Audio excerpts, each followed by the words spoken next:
Hello everyone, welcome back to our YouTube channel CAT by LPT.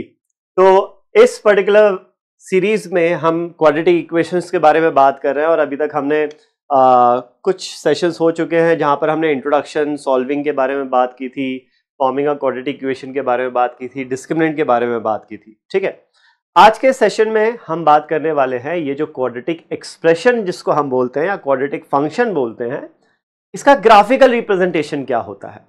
अगर आपने simple equations की class already की हुई है तो वहां पे आपने देखा होगा a linear equation in two variables को अगर मैं ग्राफ पर प्लॉट करूं तो एक स्ट्रेट लाइन मिलती है। याद हो आपको स्कूल के टाइम से अपने, तो वहां पर आपको एक ग्रीन चार्ट मिलता होता था, तो वहां पर कुछ प्लॉटिंग करनी होती थी तो आपको एक स्ट्रेट लाइन मिलती होती थी, राइट।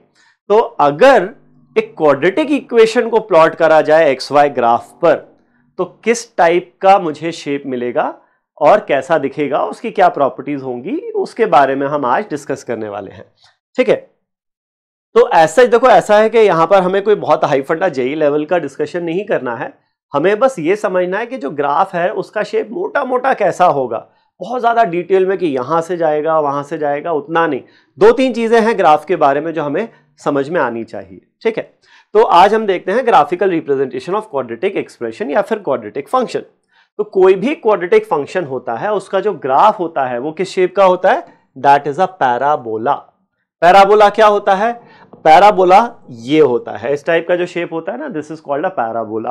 अब वो पैराबोला की कैसे बनता है, फोकस होता है उसका एक लाइन से और इस पॉइंट से जो डिस्टेंस है कांस्टेंट होता है, वो सब चीजें उतना डिटेल में नहीं जाना हमें। तो इतना ध्यान रखो, graph of a quadratic function या क्वाड्रेटिक एक्सप्रेशन कुछ भी बोल लो इज अ पैराबोला।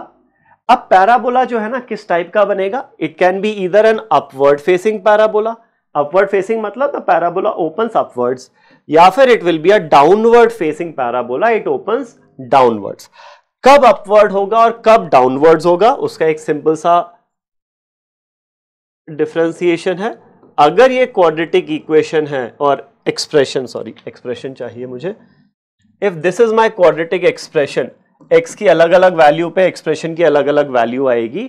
अगर x स्क्वायर का कोएफिशिएंट पॉजिटिव है, in that case the parabola will be upward facing. It is an upward facing parabola if the coefficient of x square is positive. Upward facing है ना। वहीं अगर x square का coefficient negative है then it will be a downward facing parabola. तो ये बहुत important चीज है जो हमें ध्यान रखनी है। पैराबोला अपवर्ड फेसिंग होगा अगर एक्स स्क्वायर का कोएफिशिएंट पॉजिटिव है तो, डाउनवर्ड फेसिंग होगा अगर एक्स स्क्वायर का कोएफिशिएंट नेगेटिव है तो। ठीक है, पहली चीज। दूसरी चीज अबाउट अ पैराबोला, कोई भी पैराबोला हो कैसा भी बना हो, ऑल्दो ये पैराबोला तो अभी बिल्कुल ऐसे बने थे कि वाई एक्सिस के सिमेट्रिक थे, पर जरूरी नहीं हमेशा ऐसे ही हो। लेट्स से ये एक्स एक्सिस ये वाई एक्सिस है, पैराबोला ऐसा भी बन सकता है। तो पैराबोला की एक सिंपल प्रॉपर्टी होती है, parabola is always symmetric about its axis. ये जो एक्सिस जो लोएस्ट पॉइंट होगा ना यहां पर, इससे आप एक्स एक्सिस के परपेंडिकुलर जो लाइन बनाओगे ये बनेगी, इसको बोलेंगे हम axis of this parabola, and symmetric होता है। इसके लेफ्ट में जो शेप है ना पैराबोला का, इसके राइट में वही शेप है। मतलब क्या, यहां से अगर आप ये पॉइंट 2 यूनिट्स की दूरी पर है हॉरिजॉन्टली, तो यहां पर ये पॉइंट भी 2 यूनिट्स की दूरी पर ही होगा राइट साइड में, सिमेट्रिक होता है एकदम। ठीक है, तो ये दो चीजें यहां पर ध्यान रखनी, अपवर्ड डाउनवर्ड फेसिंग पैराबोला कब होता है, और दूसरा parabola is symmetric about its axis. ठीक है, तो अगर आपको कोई एक क्वाड्रेटिक एक्सप्रेशन दे दूं मैं, x square minus x minus 6, ठीक है, अब मैं बोलूं इसका आप मोटे मोटे तौर पर इसका ग्राफ बना के बताओ मुझे क्या होगा। तो ग्राफ बनाने के लिए मुझे सबसे पहली चीज क्या देखनी है, एक्स स्क्वायर का कोएफिशिएंट। एक्स स्क्वायर का कोएफिशिएंट पॉजिटिव है यहां पर, तो पैराबोला कैसा होगा, अपवर्ड फेसिंग होगा, पहली चीज। दूसरी चीज बहुत बहुत बहुत इंपॉर्टेंट चीज क्या, अब देखो कोई भी पैराबोला जो है, अगर वो एक्स एक्सिस को 2 पॉइंट पे कट कर रहा है, ये वाई एक्सिस हो गया, ये वाई एक्सिस हो गया, ये एक्स एक्सिस हो गया, अगर ये पैराबोला एक्स एक्सिस को 2 पॉइंट पे कट कर रहा है, एक इस पॉइंट पर और एक इस पॉइंट पर, तो क्या लगता है आपको ये जो 2 पॉइंट है ये क्या है, what are these points, well these points are the roots of the equation जो बनेगी हमें अगर फंक्शन को इक्वल टू 0 कर दें, अगर एक्सप्रेशन को इक्वल टू 0 कर दें, तो जो 2 रूट्स आएंगे ना, ये 2 पॉइंट्स हैं वो रूट्स। कैसे? सिंपल है, रूट्स क्या होते हैं? जब ये एक्सप्रेशन 0 हो जाता है तो देखो यहां पर ये y की वैल्यू ही तो है, y की इस पॉइंट पर y की वैल्यू कुछ है, इस पॉइंट पर y की वैल्यू कुछ है, इस पॉइंट पर y की वैल्यू क्या हो गई? 0। तो ये एक्सप्रेशन 0 कब हो रहा है? जब पैराबोला x एक्सिस को कट कर रहा है। तो ये है फर्स्ट रूट हमारा और ये है सेकेंड रूट हमारा। ठीक है, तो पहली चीज तो हमें यह समझनी थी कि पैराबोला अपवर्ड फेसिंग है या डाउनवर्ड फेसिंग है। दूसरी चीज हमें यह समझनी है कि पैराबोला एक्स एक्सिस को कहां कट करेगा। कहां कट करेगा? रूट्स वाले पॉइंट्स पर कट करेगा। जो इक्वेशन के रूट्स आएंगे ना, जब इक्वल टू 0 करोगे फंक्शन को, तो जो रूट्स आएंगे उन पॉइंट्स पर एक्स एक्सिस को कट करेगा पैराबोला। ठीक है, तो ठीक है भाई, तो हम इसके रूट्स निकालते हैं। इसको फैक्टराइज करोगे तो ये आएगा x minus 3 into x plus 2 is 0। तो रूट्स क्या आ गए? x इज प्लस 3 और माइनस 2। ये 2 रूट्स आ जाते हैं। चलो, तो अब बनाते हैं पैराबोला अपना ग्राफ। तो graph of a quadratic is a parabola and roots क्या होंगे इसके? प्लस 3 एंड माइनस 2 रूट्स हो गए। तो graph will cut the x axis at these points, fine, and the graph will be upward या downward facing depending on the coefficient of x square. यहां पे x square का coefficient positive है तो graph will be upward facing. तो ये अगर हमारा एक्स वाई कोऑर्डिनेट एक्सिस है तो जो ग्राफ है अपवर्ड फेसिंग होगा। कहां कट करेगा? एक्स एक्सिस को x इक्वल्स टू 3 पर इस पॉइंट पर और x इक्वल्स टू -2 पर इस पॉइंट पर। तो ग्राफ बनेगा कुछ इस तरीके का। अब वो ऐसा बनेगा कि बहुत नीचे से जाएगा या बिल्कुल ऐसे लौट के चला जाएगा। वो एग्जैक्टली किस टाइप का बनेगा उसके लिए हमें एक इंपॉर्टेंट चीज और समझनी पड़ेगी, विच इज मैक्सिमम या minimum value of the quadratic function. तो वो हम नेक्स्ट वीडियो में देखेंगे, हाउ टू कैलकुलेट मैक्सिमम या minimum value of the quadratic function. But अभी आपको ये ध्यान रखना है कि पैराबोला के बारे में 2 चीजें, एक तो पैराबोला अपवर्ड या डाउनवर्ड फेसिंग कब होगा, और दूसरा जो पैराबोला है वो एक्स एक्सिस को कहां कट करेगा? एट द रूट्स, जहां जो भी रूट्स की वैल्यू आएंगी वहां पर एक्स एक्सिस को कट करेगा। ठीक है, अब वो पैराबोला अगर अपवर्ड फेसिंग है तो कितना नीचे जाएगा? डिपेंड्स ऑन द मैक्सिमम या द मिनिमम वैल्यू। इस केस में minimum value of the quadratic function उस पर डिपेंड करेगा, जो डिटेल में हम नेक्स्ट वीडियो में समझेंगे। ठीक है, चलो, तो अब यहां से एक इंपॉर्टेंट चीज और निकल के आती है हमारे पास। ये तो रूट्स हो ही गए, ठीक है। अब यहां पर एक इंपॉर्टेंट चीज है, how to correlate graph with discriminant of the quadratic equation. किसी भी क्वाड्रेटिक फंक्शन के ग्राफ और उस क्वाड्रेटिक से बनने वाली इक्वेशन का जो डिस्क्रिमिनेंट होगा, उन दोनों में क्या रिलेशन है वो समझते हैं। हमने कुछ वीडियोस पहले देखा था कि डिस्क्रिमिनेंट के 3 केस देखे थे। d लेस देन 0 है, इसका मतलब रूट्स आर इमेजिनरी या कॉम्प्लेक्स। d इक्वल टू 0 है, मतलब रूट्स रियल तो होंगे लेकिन बराबर होंगे। d ग्रेटर देन 0 है, इसका मतलब रूट्स रियल हैं और अनइक्वल हैं, अलग अलग हैं।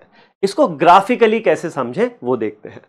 अभी हम अज्यूम करते हैं a इज ग्रेटर देन 0, मतलब graph is upward facing parabola. तो रूट्स इमेजिनरी हैं। इमेजिनरी मतलब क्या? रूट्स क्या होते हैं? रूट्स आर दोस पॉइंट्स जहां पे ग्राफ एक्स एक्सिस को कट करेगा, वो रूट्स होते हैं। ठीक है, तो अगर रूट्स इमेजिनरी हैं इसका मतलब क्या है? मतलब वो एग्जिस्ट नहीं करते। एग्जिस्ट नहीं करते, ग्राफिकली सोचो इसको, रूट्स एग्जिस्ट नहीं करते। ऐसा कैसे होगा? ऐसा तब होगा जब ग्राफ एक्स एक्सिस को कट ही ना करे। तो पैराबोला जो है ना वो एक्स एक्सिस के ऊपर से ही वापस लौट जाए। तो this would be the graph अगर d लेस देन 0 है, एक्स एक्सिस को कट करेगा ही नहीं। ठीक है, what about d equal to 0? मतलब दोनों रूट्स बराबर हैं। दोनों रूट्स बराबर, रूट्स रियल तो हैं लेकिन बराबर हैं। ऐसा कब होता है? जब हमारा ग्राफ जो है ना वो एक्स एक्सिस को टच करके वापस निकल जाए। इसको समझो कैसे। ये आपका एक्स एक्सिस है, मान लो एक पैराबोला मैंने ये बनाया, इसी पैराबोला को मैं थोड़ा सा ऊपर कर दूं ऐसा, तो रूट्स देखो पास आ गए, और थोड़ा सा ऊपर कर दूं तो रूट्स और पास आ गए, फिर और बिल्कुल यहीं से निकल जाए, तो क्या हुआ? दोनों रूट्स रियल तो हैं लेकिन बराबर हो गए। ठीक है, तो ये वो वाला केस हो गया। For d equal to 0 parabola क्या होगा? एक्स एक्सिस को एग्जैक्टली टच करके वापस लौट जाएगा। और यहां पर अगर d ग्रेटर देन 0 है, मतलब रूट रियल है और अलग अलग है। अलग अलग है मतलब ग्राफ जो हमारा एक्स एक्सिस को 2 अलग अलग पॉइंट्स पर कट करेगा। तो मोटा मोटा हमें क्या समझना है यहां पर कि जो पॉइंट्स जहां पर ग्राफ एक्स एक्सिस को कट करता है वो रूट्स होते हैं। अगर रूट है ही नहीं मतलब ग्राफ एक्स एक्सिस को कट कर ही नहीं रहा।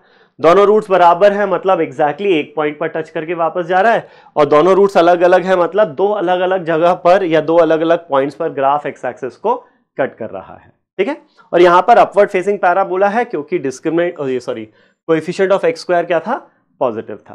ठीक, वहीं अगर कोएफिशिएंट ऑफ ए जो है और कोएफिशिएंट ऑफ एक्स स्क्वायर अगर नेगेटिव हो जाए, ए की वैल्यू नेगेटिव हो जाए तो क्या होगा, डाउनवर्ड फेसिंग होगा, लेकिन d लेस देन 0 है मतलब रूट्स इमेजिनरी होंगे, मतलब ग्राफ एक्स एक्सिस को कट नहीं करना चाहिए या टच भी नहीं करना चाहिए। तो ग्राफ ऐसा आएगा और उसके नीचे से ही वापस भी लौट जाएगा। ठीक है, ये इनफाइनाइटली यहां जाता रहेगा ग्राफ, इसका कोई एंड पॉइंट नहीं आएगा, ग्राफ इनफाइनाइटली जाता रहेगा। d इक्वल टू 0 है मतलब क्या होगा, नीचे से इस तरीके से आएगा, एक्स एक्सिस को एग्जैक्टली एक पॉइंट पे टच करके वापस निकल जाएगा। और इस केस में जब दो अलग अलग रूट्स हैं, द रूट्स आर डिस्टिंक्ट, तो ग्राफ नीचे से एक अलग अलग दो पॉइंट्स पर कट करेगा एक्स एक्सिस को और नीचे इधर वापस चला जाएगा। तो this is going to be the conditions if a is less than 0 and for a less than 0। ये तीन हमारे टाइप, इस तीन टाइप के ग्राफ्स हमारे बनेंगे। राइट, चलो तो अभी जितना सीखा है ग्राफिकल रिप्रेजेंटेशन, उसके बेसिस पर एक सिंपल सा क्वेश्चन करते हैं। f of x is a quadratic expression such that the coefficient of x square is negative। इसका मतलब नेगेटिव क्या, ग्राफ विल बी या जो पैराबोला बनेगा वो डाउनवर्ड फेसिंग बनेगा। If the roots of fx lie in the interval -1 and 1। Okay, ये हो गया x की वैल्यू -1, ये हो गया x की वैल्यू +1, ये होगा ओरिजिन 0 बीच में कहीं। ठीक है, अब अगर आपको ये बोला है रूट्स इसके बीच में हैं, मतलब एक रूट कहीं यहां मान लो, एक रूट कहीं यहां मान लो। ठीक है, then which of the following is necessarily true. तो रूट्स दो अलग अलग यहां पर रूट्स हैं, दो अलग अलग, जरूरी नहीं है दो अलग हो सकता है एक ही हो, लेकिन दोनों रूट्स यहीं पर हैं। And the parabola is downward facing. तो मोटा मोटा जो ग्राफ बनेगा हमारा वो कैसा बनेगा, कुछ इस टाइप का ग्राफ बनेगा, या फिर ये भी हो सकता था कि टच करके वापस चला जाए इधर। ठीक है, ये भी हो सकता था। चलो, तो अगर ये ग्राफ हो या ये ग्राफ हो, in any of these cases question क्या है, विच of the following is necessarily true. क्या ये जो चार ऑप्शन है इनमें से कौन सा ऑप्शन सही है वो चेक करते हैं। अब अगर आप देखो चारों ऑप्शन में क्या बात की है, f of 1। f of 1 मतलब ये जो ग्राफ की value for x equal to 1, x जब 1 है तो ग्राफ की वैल्यू क्या होगी। जैसे कि हम बोलते हैं ना, अगर आपको दिया हुआ है f of x is equal to let's say 3x square plus 4x minus 5, तो f of 0 अगर आपको पूछा जाए व्हाट इज f of 0, इसका मतलब होता है कि जब x 0 है ना तो इस पूरे एक्सप्रेशन की वैल्यू क्या होगी। तो 3 into 0 square plus 4 into 0 minus 5, तो ये हो जाएगी -5। सिमिलरली f of 1 पूछा जाए तो 3 into 1 square is 3 plus 4 into 1 is 4 minus 5, तो ये आ जाएगी +2। तो ये मतलब होता है f0, f1, f2 का एंड सो ऑन। फाइन, तो यहां पर आपसे चारों ऑप्शंस में पूछा है f of 1 और f of -1 की वैल्यू पॉजिटिव होगी या नेगेटिव होगी, ये बताना है। तो अगर आप ये दोनों ग्राफ देखो, x जब -1 है, x जब -1 है, तो ये तो दोनों ग्राफ हैं, दोनों ग्राफ की वैल्यू कैसी आ रही है, नेगेटिव आ रही है। x एक्सिस के नीचे मतलब क्या है, नेगेटिव है। y एक्सिस यहां पर होगा ना कहीं, ये y एक्सिस है। तो ऊपर अगर ग्राफ है, इस पार्ट में ग्राफ की वैल्यू पॉजिटिव है, इधर ग्राफ की वैल्यू नेगेटिव है। तो अगर x की वैल्यू -1 है, इस पॉइंट पर जो हमारा फंक्शन होगा या तो ये वाला होगा या फिर ये वाला होगा। दोनों ही केस में x इक्वल्स टू -1 पे फंक्शन की वैल्यू 0 से छोटी होगी, नेगेटिव ही होगी। And same is going to be the case जब x की वैल्यू 1 है। x 1 पर भी ये दोनों ग्राफ जो हैं वो नेगेटिव रेंज में ही आएंगे y के, तो ये भी क्या हो जाएगा, लेस देन 0 हो जाएगा। राइट, तो कौन सा ऑप्शन सही है, लेस देन 0। लेस देन 0 कहां दिख रहा है, ये ऑप्शन डी। तो अगर पैराबोला डाउनवर्ड फेसिंग है और दोनों रूट्स इस इंटरवल में है, तो f of 1 and f of -1 both are going to be negative. Right, तो ये एक सिंपल सा इंट्रोडक्शन था graphical representation of a quadratic function का। नेक्स्ट वीडियो में we are going to look at either the minimum or the maximum value of a quadratic function depending on कि वो upward facing parabola है या फिर downward facing parabola है. Right? That's it for this video. Thank you.